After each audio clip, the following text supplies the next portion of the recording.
Tribuna Livre de volta, discutindo política, né? Eleições municipais em todo o Brasil, aqui no nosso estado também. E aí, como a gente comentava aqui antes do programa, Osni, sobre algumas notícias de que o prefeito Marcos Alexandre poderia deixar o PT. Que conversa é essa? Eu acho que isso, pessoalmente, acho que isso é uma conversa sem futuro. Mas sem futuro, mas permita eu continuar aqui na mesma linha que o Narciso colocou antes, dos votos inválidos. Você realmente colocou o percentual dos votos inválidos em São Paulo foram maiores do que o do candidato vencedor em primeiro turno, é isso? E aqui eu tenho, olha, o Dória recebeu 3.085.187 votos. 3.085. E os votos inválidos em São Paulo foram 3.096.000. Agora, um fato mais curioso foi Curitiba, que os dois que foram para o segundo turno, irão disputar o segundo turno, os dois candidatos, Luiz, junto, a votação deles, juntos, foi menor do que os votos inválidos. Isso, mais uma vez, demonstração da desmoralização e do descrédito da política no Brasil. Agora, olha só, de Sena Madureira ao Juruá, o PT levou um sacode de aiá muito grande, né? Perdeu em Sena, perdeu Feijó, Tarauacá, perdeu em Manoel Urbano ainda, perdeu em Manoel Urbano e perdeu os dois ícones dele, que eram Feijó e Tarauacá, que deram uma vitória para o Tião Viana. Sim, sim. E sem os dois ele tinha perdido. Notadamente Feijó. E no Juruá só ganhou mesmo lá em Manso Lima. Que não foi nem às custas do PT, porque a família Figueiredo, a família... O Elosman, com a Tota, aquele pessoal... Eu não sei nem se ganhava, né? O Isaac Soia... Não. Você viu que a candidata lá do PMDB, ela quase que encostou ali, né? Eles agiram bem lá, convidando como vice, lá de Manso Lima, a esposa do Luiz Elosman. Agora, olha, uns 15 dias antes da eleição, o Wagner me passou a mensagem, olha, nós só vamos perder, talvez, ele até botou assim, talvez o Manso Lima, o resto nós vamos ganhar. Eu tinha dúvidas sobre Marechal Taumaturgo, né? Que ganhou lá um índio, né? Um indígena. O índio Oxaninca, né? É. E também lá em Porto Walter. Eu acho que até, possivelmente, deve ser meu afilhado. Porto Walter não, Rodrigues Alves, porque lá tinha o Deda, tinha o Burica, tinha aquele pessoal todo tradicional ali, né? Perdeu em tudo. Wagner foi o grande vencedor do Juruá. Vai ter reflexo para 2018, esse quadro? Esse quadro ali... que eu acrescento, Luiz, não só desse resultado eleitoral, mas esse quadro de desgaste da classe política. Mas no majoritário, você vota no perfil do majoritário, né? Você vota no Narciso Mendes. Você não vota no partido Narciso Mendes e tal. Olha, depende do que o Gladys, se ele for candidato, independente de qualquer coisa, eu acho que ele vence no Juruá. Para corroborar com o que você está dizendo, né? Osmir. É possível. Para você corroborar com o que você está dizendo, vamos falar da rede do partido da Marina Silva. É a debandada, né? Debandada Não é a debandada, é o resultado eleitoral. O resultado eleitoral, interessante. O melhor desempenho dela em termos percentuais ainda foi aqui no Brasil inteiro.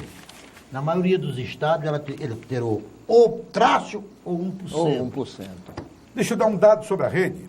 Não, e aqui ela só tirou isso porque o rapaz foi vetado no debate. Porque se ele fosse... Bombou a candidatura dele. Se ele fosse para a eleição sem isso, ele não teria alcançado isso, até porque ele não é essa cocada preta toda. E o resultado foi tão frustrante para a rede, que é a primeira eleição da rede agora, né? Uma debandada agora ela elegeu em todo o Brasil, de 5.500 e tantas prefeituras, elegeu 5 prefeituras. E deve ser alguma corrutela, né, Osmir? 5 prefeituras. Acredita um dado desse? Não, e sem prefeitura e sem grande expressão também. Isso não faz parte desse rolo compressor da inclinação do eleitorado brasileiro à direita e não mais à esquerda, como vinha há 13 anos? Não é uma inclinação, inclusive, na Argentina, na América Latina de uma maneira geral? A Europa está passando por isso, por essa inclinação à direita? Eu tenho uma explicação para isso. A minha explicação é o seguinte, que é outra aberração, outro descumprimento da nossa própria Constituição. A nossa Constituição, ela obriga que os partidos sejam nacionais, não é isso, Osmir? É verdade. Os partidos têm que ser nacional. Ora, para ser nacional, o partido A não pode estar ligado ao partido B, no Estado, e no outro Estado o partido A está ligado com o partido C. Aí no outro Estado o C está ligado com o Partido Nacional. Por quê? Na realidade, a vinculação de votos não, a vinculação partidária, ela tem que ser instituída, porque senão os partidos nunca se estruturam. Ou seja, enquanto não tiver uma cláusula de barreira, enquanto não tiver o fim das coligações proporcionais, vai começar. Essa o Supremo derrotou, toda, né, em 98, não foi? Mas é outro contexto, era outro contexto. O Congresso aprovou e o Supremo julgou inconstitucional. O Osmir explica melhor isso, né, Osmir? Ele parece-me que consideraram inconstitucional por não ter sido feito através de uma PEC. Foi só isso. Foi aprovado através de uma lei ordinária. E hoje o Supremo está revogando, está criando legislação que lhe der na telha, né? Aí você, inclusive, a Constituição estabelece cláusula pétrea e ele atropela isso. E aí, a cláusula pétrea da presunção de inocência. Foi quebrada. Aí que eu quero entrar. Vamos fazer um ligeiro parênteses aqui, Narciso. Permitam-me vocês, para comentar o que eu assisti, Luiz, Narciso e Astério, perplexo, como constituinte, eu assisti perplexo a votação do Supremo de 6-5. Assisti também. De 6-5, violando escandalosamente a Constituição Federal, com um pretexto, e um pretexto infame, da morosidade da justiça. Foi um dos argumentos que desempatou, né? E de uma série de leis imperfeitas que permitem uma série de outras protelações. Ora, em vez de corrigir as leis, é melhor atropelar a Constituição. Foi citado lá que só num processo teve 20 recursos no STJ, né? Pois é, sim, mas aí é mais fácil atropelar a Constituição para satisfazer um problema imediato. Mas tem um ditado popular que diz o seguinte: quando a culpa é minha, eu transfiro para os outros. A culpa não é minha? Então eu transfiro para quem quer. Isso também. Isso começou lá no Éden. Hein? Começou lá no Éden. No Éden? No Éden, no Jardim do Éden. Foi a mulher que me deste. O que o Supremo fez, jogou para cima da mulher. com essa decisão, foi dizer, a culpa é minha, mas eu não vou ficar com ela, eu vou transferir. Exatamente. Ou a culpa é nossa, do judiciário, do sistema como um todo. Quer dizer, peçam ao Congresso para modificar as leis, para acelerar o processo. Mas na última das hipóteses, o voto do ministro Dias Toffoli, para mim, foi até para o intermediário. Pelo menos se leve para o STJ, se não para o STM. Mesmo assim, feria. Violava. Para que uma terceira instância julgue se o é procedente ou protelatório. Se for protelatório, encerra ali. Mas agora, a segunda instância, quer dizer, você pode ser condenado e preso de 30 anos por uma decisão tomada no estado do Acre. Um juiz. Exatamente. Aí, de repente, chega no STJ, você diz que não há crime. Aí o cara já passou 10 anos, porque vão julgar daqui a 10 anos. Foi para atender a Lava Jato? Foi para atender clamor público. Clamor público da impunidade. E também, olha, a imprensa toda jogou, toda a grande imprensa jogou que se não acontecesse isso, a Lava Jato, os presos da Lava Jato sairiam. Isso a imprensa bateu muito. Trabalhou muito isso. Né, bateu muito nisso. Eu acho que teve alguma influência. Mas você não pode fazer justiça... Isso não é ruim? Focada no exemplo. Houve uma época que se supervalorizava a presunção da inocência quando inocentes foram condenados. No caso da escola de base, assim, os irmãos, aqueles mineiros que foram condenados. Os irmãos Naves, que foram condenados inocentemente. Nós vamos para aquele parlamentar lá de Santa Catarina, né? Das bicicletas, o Ceni Guerra, né? E nós temos que compreender uma coisa. A Constituinte, ela surgiu num momento delicado da vida nacional. Vocês deram poderes demais nós estávamos saindo instituições. De um regime forte e indo para a democracia. O Narciso muitas vezes questiona a Constituição com alguma razão. Por quê? Embora eu seja um ardoroso defensor dela. Porque algumas medidas tomadas pelos constituintes foram muito em razão de fatos passados e recentes. Por exemplo, a presunção da inocência era um. Porque se prendia, naquela época, no regime forte, à direita, de qualquer maneira. Então, nós tivemos essa preocupação, né, de dizer, não, só pode prender com trânsito em julgado. Porque antes se prendia por qualquer motivo. Até porque eu disse que o regime não prestava, prende. Né? Em virtude disso, então era um momento delicado a vida nacional. Agora, o que eu me admiro do Supremo, as discussões que eu assisto no Supremo, Narciso, é que você sabe que a Constituição, ela saiu do nada. Havia aquela discussão ampla, vamos começar com um anteprojeto ou vamos começar do zero?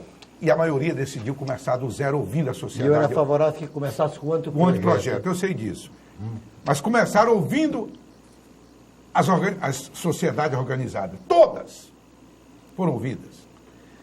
Ora, eu vejo os ministros supremos, ao justificar determinados votos, eles entram na hermenêutica, vão para filosofar, para mostrar conhecimentos eruditos, mas nunca vão para a justificativa dos constituintes. Por que aquela lei está lá?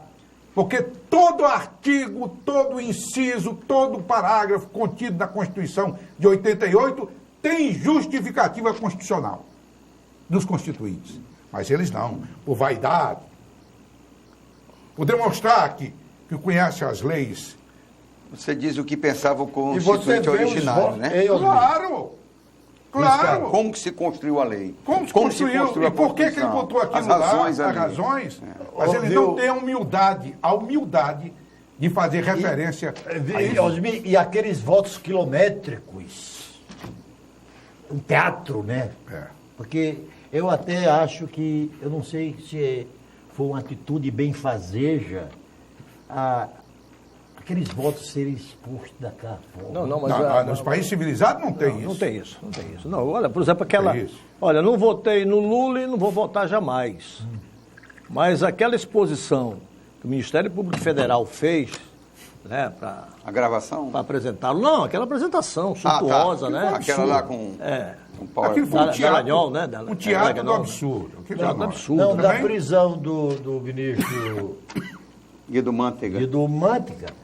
Foi ridícula, né? E ridícula foi a decisão para soltar, né? É porque ele estava com a mulher doente, ninguém sabia que ele estava no hospital. A prisão do senador, absolutamente ilegal. Absolutamente ilegal.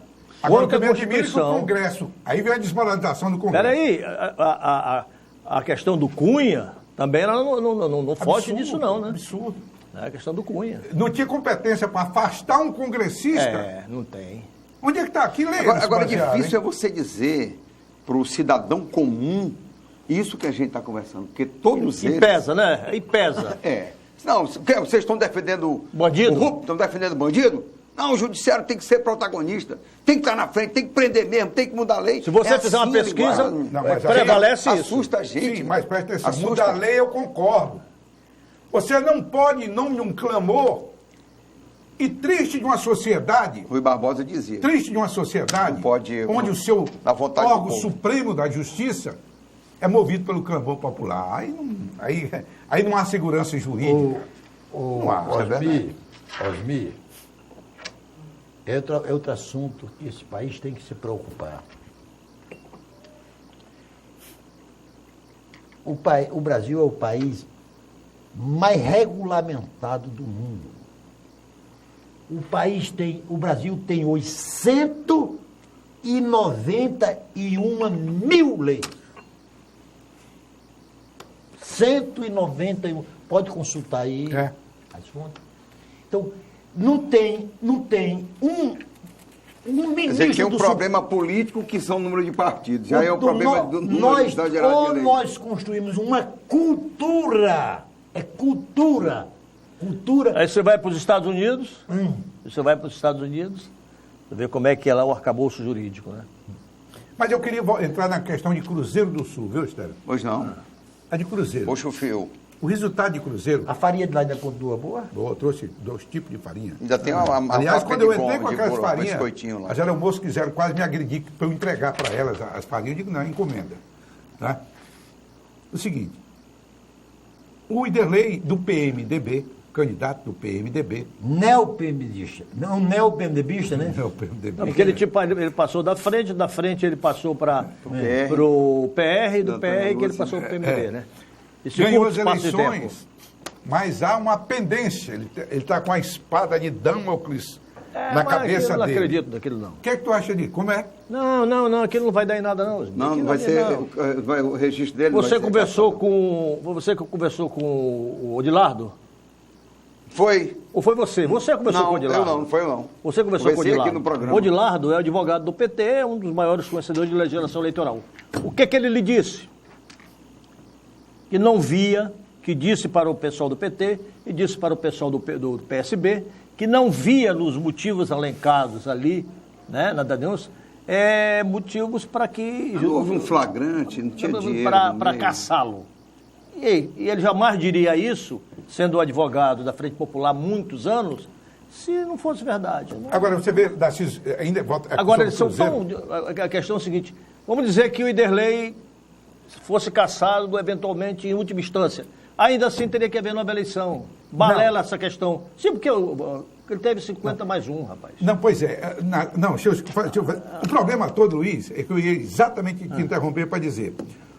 O problema todo nesse país está tão anarquizado que toda eleição há regras novas. Aí se confunde qualquer um que não acompanhar atentamente. Está vindo mais. Pois é, toda eleição uma nova regra. Está vindo mais. Aí você pode se reportar depois às regras americanas, tá? Então, imagina o seguinte, a legislação hoje, até onde eu sei, que diz que mudou, mas até onde eu sei, diz o seguinte, se o candidato vencedor tiver 50 mais 1... Que foi o caso do Iderlei? Não foi o caso dele. O caso, ele teve 56, rapaz. Não, ele tem 45. 45. 50 mais 1, se ele tiver o candidato vencedor, e foi impugnada a candidatura dele, haverá nova eleição. Haverá nova eleição. Se ele não atingir, que é o caso do Iderlei, que teve 45%, aí o segundo assunto. Não. Isso está modificado. Eu ia ver agora aqui, eu não pode estou dar A gente conseguindo vai para o acessar. intervalo comercial. Enquanto isso, nós vamos fazer uma pesquisa aqui para a gente conferir essa situação da nova lei. Até porque tem uma nova legislação a caminho também, apresentada pelo senador Aécio Neves, que já foi aprovada na CCJ do Senado, e ele espera que ainda neste mês de outubro ela já seja aprovada, que seria o fim das coligações proporcionais para 2020. 2018 não vigoraria. A gente vai para o intervalo, volta já para o último bloco do Tribuna News.